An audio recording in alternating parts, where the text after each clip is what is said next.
Okay, before we dive into the real story, let's make sure we know exactly who our main character is today. Have you ever seen this monster in a game or a movie? The upper body is a hulking, muscular human, but the head is a massive bull with giant horns.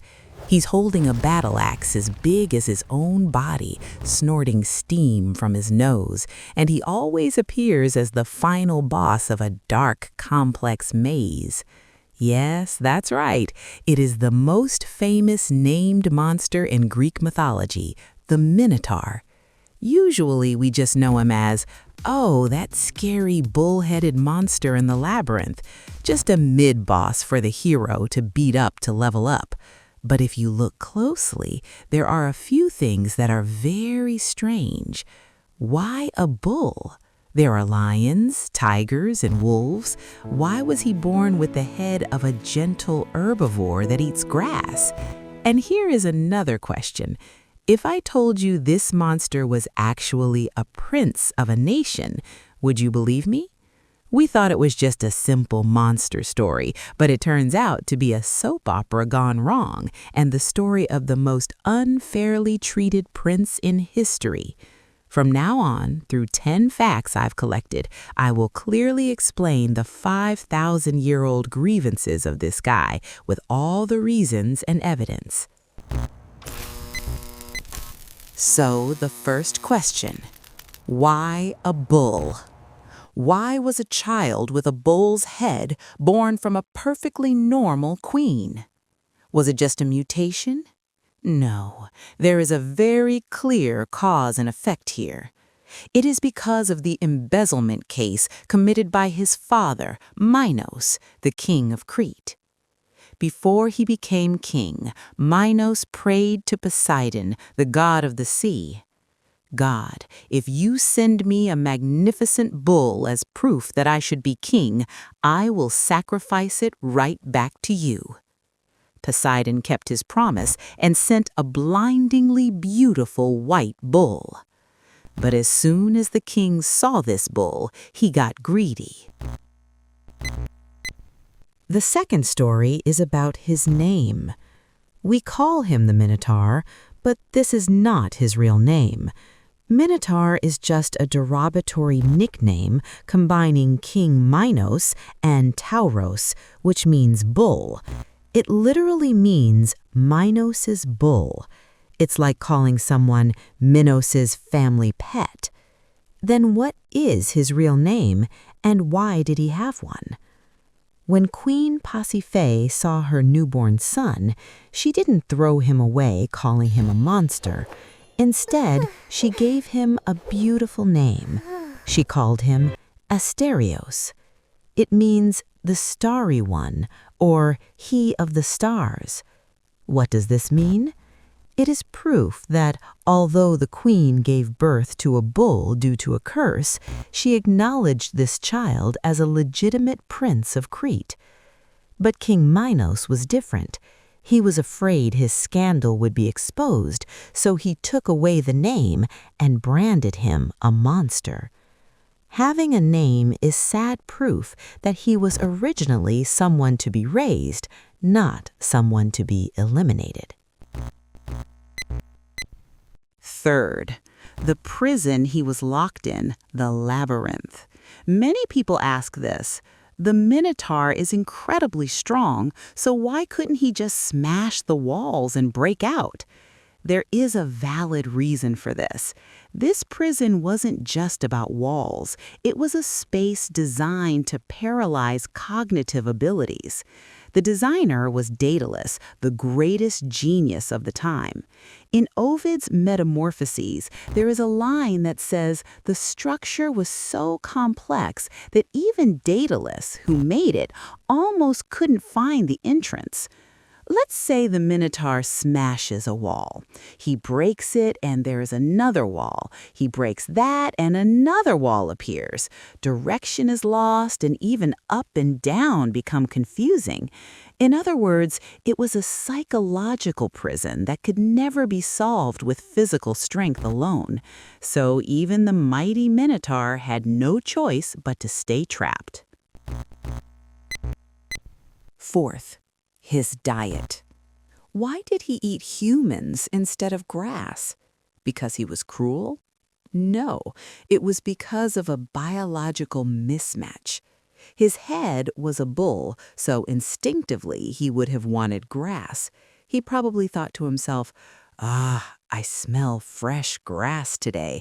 I really want to eat that. However, below the neck, he had human digestive organs. A human stomach does not have the ability to digest grass and turn it into energy. If he ate only grass, he would die of malnutrition. But he couldn't just eat regular meat because the king wouldn't have provided him with proper meals. Eventually, he had no choice but to eat the only food his father threw at him, the prisoners who entered the maze. The reason he became a man-eating monster was the tragic result of a clash between the will to live and the desperate survival instinct to not starve to death. Fifth, his relationship with the hero of Athens, Theseus. Why did Theseus bother coming all the way to a foreign country's maze? Out of a sense of justice? No, it was a matter of money and life. At the time, Athens had lost a war against Crete and was paying tribute. That tribute was human sacrifice. Theseus came to break this cycle. But here is a shocking fact. According to some versions of the myth, there is a strong theory that Theseus's real father was actually Poseidon. Remember, Poseidon was also the one who caused the Minotaur to be born. If that is true, this fight is not just a simple duel between a hero and a monster. It becomes a death match between half-brothers or cousins who share the blood of the same god. In the end, this fight was a proxy war where the gods used humans like chess pieces. Sixth, Princess Ariadne, who delivered the decisive blow to the Minotaur. She was the Minotaur's biological older sister. But why did she give Theseus the ball of thread and the sword to kill her brother?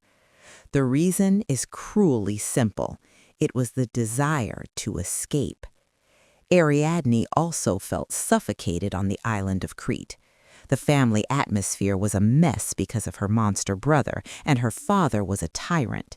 Then, a handsome prince from a neighboring country, Theseus, appeared and seduced her, saying, "If you help me, I will take you out of this hellish island and bring you to Athens."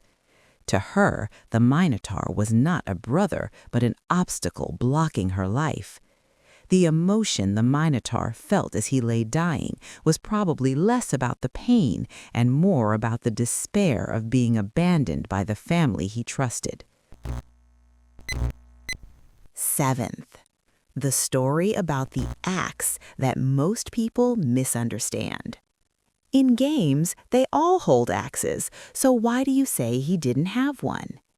If you think about it with common sense, the answer comes out. He was a prisoner, not a warrior. What prison guard in the world would lock a violent criminal in solitary confinement and say, "Here, you might be bored, so play with this giant battle axe"? It makes no sense. If you look at ancient pottery paintings, the Minotaur is always bare-handed or holding a stone. There are even records stating that Theseus ripped off the Minotaur's horn and beat him to death with that horn. Because he had no weapon, he was beaten to death with a part of his own body. So why does he hold an axe in games? Simple. It's for the boss monster cool factor.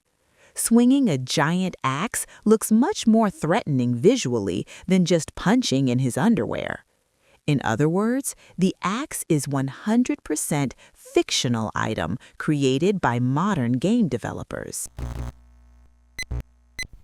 Eighth, his fate even after death. If you look at Dante's Divine Comedy, the Inferno section, the Minotaur appears as the guardian of the circle of violence. Why the circle of violence? Dante saw the existence of the Minotaur itself as violence against the laws of nature. The fact that a human and a beast were mixed was seen as breaking the natural laws created by God. But isn't that unfair? He didn't choose to be born that way, but his birth itself became a sin, and even after death, he had to get a job as a security guard in hell. This is harsh treatment, basically a violation of labor laws. Ninth, from a historical perspective, why was he recorded as a monster? Hidden here is the distortion of history by the victors. Archaeologically, the ancient Minoan civilization of Crete held bulls as sacred. In the palace of Knossos, there are murals of people dancing with bulls. Scholars believe that the Minotaur, or Asterios, was originally a sun god or star god of Crete. But as the people of mainland Greece conquered Crete, history changed. The victors did not want to acknowledge the god of the defeated nation, so they recorded it like this. Their god is not an object of worship, but just a man-eating monster with a bull's head. That is how he was reduced to a villain defeated by their hero Theseus. In short, the Minotaur is not a monster, but a fallen god of a defeated nation. The final 10th fact. Why is he always a mid-boss in modern games? He was a god, so shouldn't he be the final boss? The reason is his residence, the labyrinth. In game design, a labyrinth is a place to explore, and there must be treasure at the end. The Minotaur has the perfect conditions for the role of the gatekeeper guarding that treasure. A massive body blocking the path and high durability that is hard to break through. From the developer's perspective, he is the best doorkeeper to make the protagonist shine, but he could not become the main character of the story. In ancient times, it was for political reasons. In modern times, it is for game system reasons. It is his fate to remain a supporting character forever. So, we have torn apart these 10 facts along with their reasons. Does the Minotaur look a little different to you now? The monster we knew, swinging an axe and running wild, has disappeared. Instead, we are left with just one lonely scapegoat. Born with a cursed body because of his father's sin, named Starry One but never seeing the light, suffering from hunger and indigestion, and finally killed by the sister and brother he trusted. Perhaps the Minotaur did not become a monster because he wanted to. He might just be a sad shell created by the greed of adults and the pins of the victors. Tonight, if you happen to encounter this friend in a maze in a game, before dodging his axe, why not speak to him once in your heart? You really had a rough life, didn't you, Asterios? So far, this has been the story of the misunderstood prince, the Minotaur, who has been wronged for 5,000 years. Next time, I will return with the origin of another monster and the amazing story hidden within it. I wonder who will be complaining about being treated unfairly next time. I'm already curious.